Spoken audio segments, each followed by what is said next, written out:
What is up, everybody? West Coast Red back with another edition of Negus TV. It has been a freaking while. It's probably my first video on YouTube in 2019. I think it is, yeah. But I wanted to talk about something that I find very fucking annoying. I find so damn offensive and so hypocritical that we do. Is we constantly are on YouTube looking at other people's videos, just like I am, just kind of like taking notes and assessing what is relevant to talk about and what is not.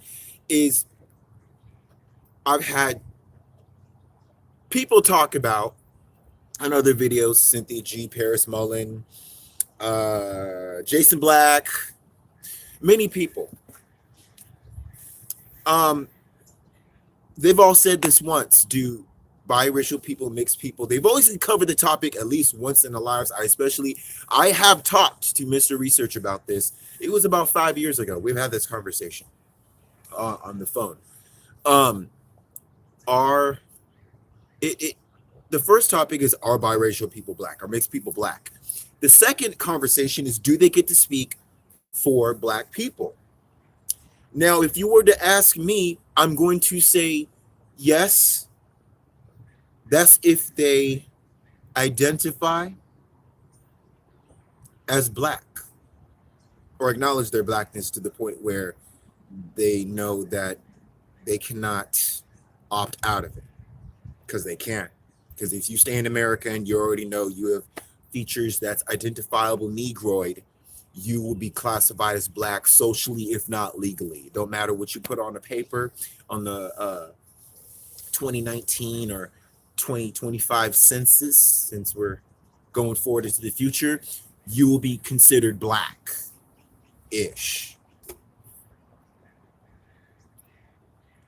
Now, what I have an issue with is with black people with features identifiable just as much as I am black and more prominent African features.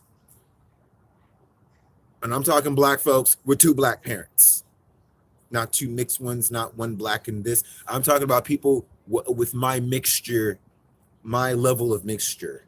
Okay, according to 23andMe, I am 83% African. Okay.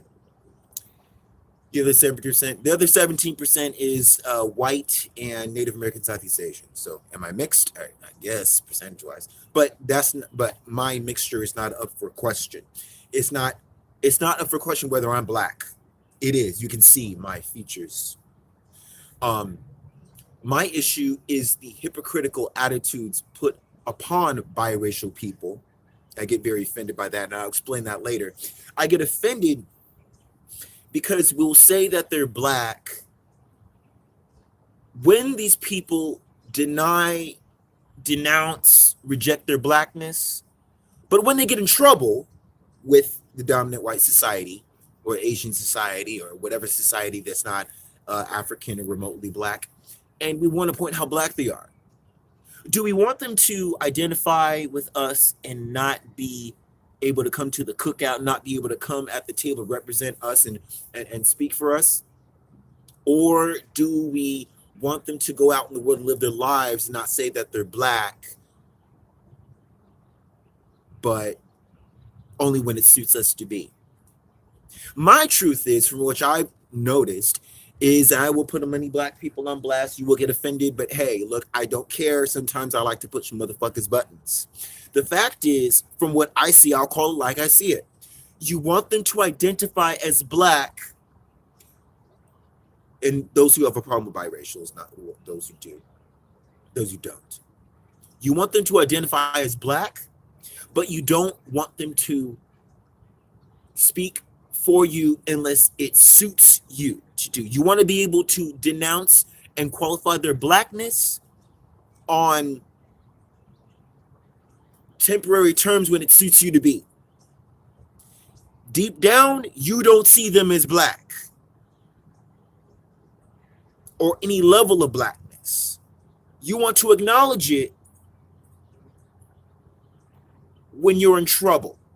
When you're doing good, or when the group's doing good, You want to basically ignore them, or you want to have this social hierarchy. I'm not mixed. Granted, my mother does maybe have a little mixture background. She looks like she's a mulatto. She's mulatto features. My daddy is Negroid, but I'm black. Both my parents are black. And the reason why I have so much issue of it is because, hey, many like other black folks were not accepted in black society. And the way, just because we thought differently, talked differently, we were not considered um, black people, at least in here, culturally and socially. So when I look at biracial people who have it twice as bad as I did, um, they, male and female, I don't know which one has it worse. I think females have a harder time in some cases, a lot of cases really. I think that, do you want them to be black or do you want them to not be black? Now, truth be told, are they fully phenotypically African? No. Are they mixed? Yes. Are they black compared to me? No, but it's hard for me in the top of my tongue to not consider them genetically family. Considering, like, for example, let me just put this out there. Many of our ancestors were half or quarter or two-thirds, not quarter, but like 2/3 black, one third white, 1/2 white, 1/2 black, 2/3 white, 1/3 black.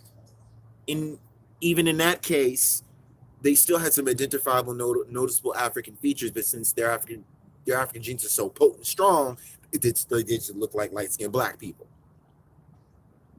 With that said, there were many, even some of these octoroons didn't look white. Even some, I was sure as hell, these mulattoes and griffs. Yes, if you don't know what a griffy is, a griffy is basically the opposite of a quadroon, meaning you're mostly black and a little bit of white. Look it up. It's in a book. I'll tell you the book later. It's a French term. But many of our greatest ancestors were not full-blooded Africans. Obviously, if you look in their pictures and look at their diary, read their documents.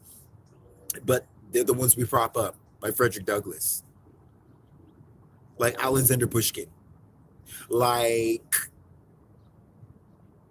who am I forgetting? The president of one black president of Mexico, something Guerrero. I can't remember his freaking name.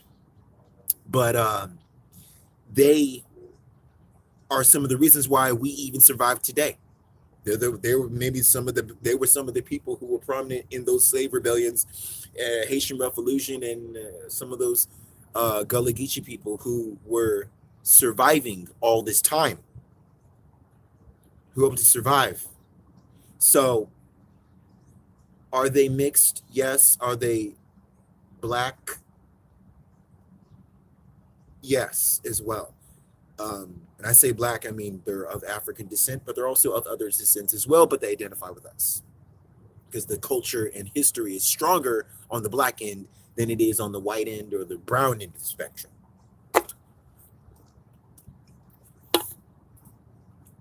So if you want to pick and choose, and even regulated people like me, just because we think differently, if you want to pick and choose how black you want us to be, and I'm putting myself in that category just because I know what it's like to be put on that end. If you want to pick and choose how black we are, it makes no difference to me. I can give a shit, but it's really annoying when you bash these light-skinned motherfuckers or these biracial motherfuckers when they sit here and preach out for us. But there's people darker than me on YouTube that are confused about what side of the spectrum they're trying to be on. They don't know. And I'll say a couple of names. If you look at, what is her name? What's her name? Damn, I got a freaking name. It's her name is Tree of Logic. Don't even know where she want to be. Darker than me.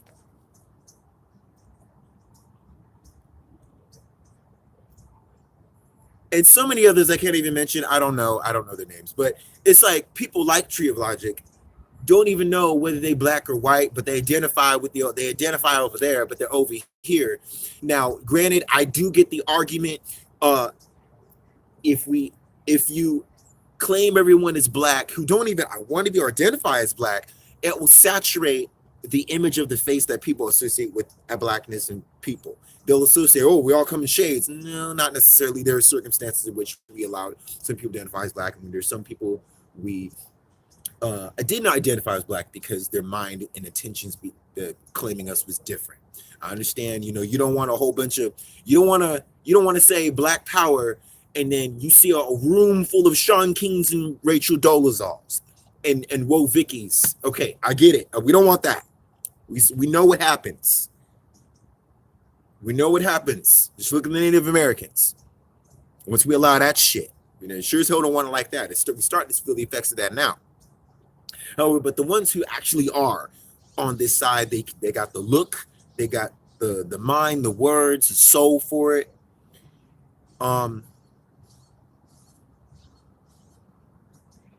You don't get to pick and choose when you want light-skinned people or biracial people, when you want to pick for them. Either they're on the team or they're not.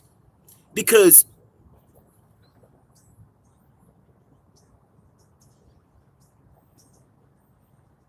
I can't today. Either they're on the team or they're not. I'm for 4 days. Fuck that. My boss just called me. My boss just called me right now. But I'm tired. I can't do it. Okay. back to the video. Anyway. Either they're on the team or they are not on the team. Now, within their minds, they are 100% black when they wake up. They'll be black when they die. But for you to decide when they want to be black because you want them to speak up when in trouble, but then when they are denying you or denouncing you, you want them to claim this, but when they do it, you decide that they're not. That makes you a hypocrite. That makes you question how committed should they be in this when genetically they're only part of the movement, and genetically the other half is the opposing side. Even people like myself, when you do not provide, and then I'm going to the next thing right now. Take it a little bit further. Let's say people like me. Fuck the biracial people for me. Fuck the light-skinned motherfuckers. Get into the brown-skinned motherfuckers like me. When we in black society do not have an outlet or a culture that can sustain and support black people who stay loyal to the group, and there's no infrastructure where they can get opportunities and they don't go looking for camaraderie, love, respect, and trust and opportunity with other societies. When we don't give them incentive to stay loyal, we don't reward the loyalty. We can't punish their treachery. We sure as hell don't provide an incentive for them to stay. You sure as hell ain't welcome the camaraderie. You want the obligation, but you don't do anything to create a culture and system of opportunity and reward, stability for your people. This is why people can come to us, provide something, and then we have our obligation to them. We have loyalty to them. We speak out for them. We go on and show our asses out for them at expense to you. That is a fuck you. That is a fuck you to your face. You didn't look out for these people. You didn't give them anything. You have no incentive. And no one is ever talking like this other than Tariq, Jason Black, and Professor Black Truth. That's the only three people I've ever heard say that shit.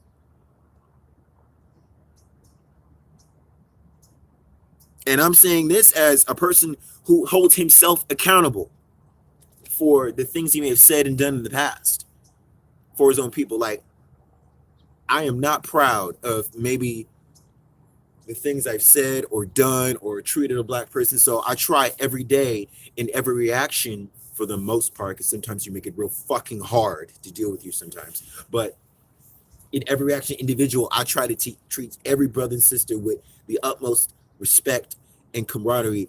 The same way, the same level of trust I would give a Mexican or a white person, I try to give to a black person. You make it damn difficult sometimes, but I don't do it necessarily for that black person. I do it for myself because other groups practice it. So I see I myself, I'm like, you know what? I work with a lot of black people at my second job. I only have one at my first job, but I try to treat them with respect and the dignity that I would show a white person. If I'm gonna be critical to a white person, I'm gonna mouth off to you too. If I mouth off to a black person, well, I better be able to show my ass to a white person too. It's about being fair and balanced. That's what you do. You show fair and balance and respect to people of your own culture, and they in return hopefully will give you the same incentive back. It's called having a code of conduct, which Tariq talks about. Tariq Nasheed, creator of Hidden Colors 1, 2, 3, 4, and 5, 1804. And Jason Black talks about that too. Love Jason Black. Love me some Jason Black. But with that said, think about it. And I'll leave you with this. You want to pick and choose when that black person wants to speak for you, when they can't? Well, let me put it this way. Actually, you know what? Let me give you an example. Let me give you an example. Let me go into another topic first. You have the people in Brazil are black, but many of them, if you ever run into a Brazilian or seen Brazilian people on TV, video, whatever, many of them look more mulatto and mixed than the ones in America. If you go to the South, there's a lot of black people darker than me who look more African. You go to, I met people from the Caribbean, they look hella African, more African than me, or the average black person in America. Now, if you compare the mixed people in Somalia, the few that I've met over the years, the Eritreans, Ethiopians, they look kind of mixed compared to us, very mixed. Now, if you take two sets of biracial people, mixed people in Brazil and Somalia, from what I've heard, the ones who identify more black are the ones who were from Brazil. The ones who identify with the African side are the ones that if you compare some of the East Africans who identify as Arabs, and you compare some of the Puerto Ricans and Afro-Latinos in America, they'll more acknowledge their African roots than some of these Afro-Arabs will. They'll identify more. So it just depends what their mindset is. But if you're like, hey man, you ain't one of us, then they will most definitely be an enemy to you. They will leave you behind. They don't care how kinky the hair is, doesn't matter how dark the skin, broad the nose. If they know that they are not welcome there, if they have no reason to stay, even people who look like Akon will leave. What I'm saying is we basically add to the treachery for which we hate. And I'll leave it with this. I met this Jamaican woman, and she told me just because one group of black folks don't accept you doesn't mean you have to identify with them. You got a whole world full of brothers and sisters. Just because you don't fuck with them, they don't have to fuck with you. They can always fuck with the other people in the next ethnicity. And where does that leave you? No allies, no support.